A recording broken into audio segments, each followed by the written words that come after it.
লজ্জা করে না?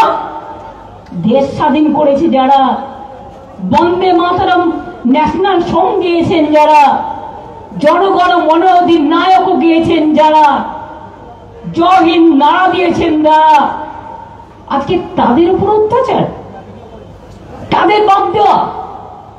এনআরসির নামে একটা নোটিফিকেশন জারি করেছে, আমি দেখলাম নোটিফিকেশনটা ফেব্রুয়ারি মাসে, এই 25 সালে ইলেকশনের 1 বছর আগে, যে যাকেই সন্দেহ হবে জেলে গিয়ে 1 মাস রেখে দিতে পারো, বিনা বিচারে 1 মাস রেখে দেবেন? তার মানে হোয়াট ইজ দিস? এটা মোর দ্যান এমার্জেন্সি। ইন্দিরা গান্ধীকে গালাগালি দিয়ে সুপার এমার্জেন্সি ডে পালন করলেন, তাহলে আপনারা কি করছেন? It is more than emergency and illegal detention. অবৈধভাবে আইন করেছেন, যে আইনের মানে বোঝে না। সাংবাদিক বন্ধুও জেনে রাখুন, গদি মিডিয়া, আপনারা যা বলে দেয় দিল্লি তাই করেন।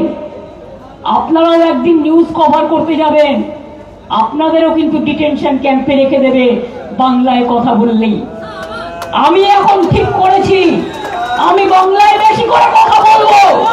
ক্ষমতা থাকলে আমাকে ডিটেনশন ক্যাম্পে আগে রাখো, বাংলা ভাষায় কথা বলার লোকেদের আগে। হিন্দি ভাষীদের রাখলেও আমি করব। আসামে 12 লক্ষ হিন্দু বাঙালি ভাগ দিয়েছে, হিন্দু মুসলিম মিলে। राजवंशी के हिंदू ना मुसलमान क्या है? राजवंशी क्या होता है? हिंदू है ना मुसलमान है? ए बीजेपी का दलाल लोग फॉर्म नहीं आती।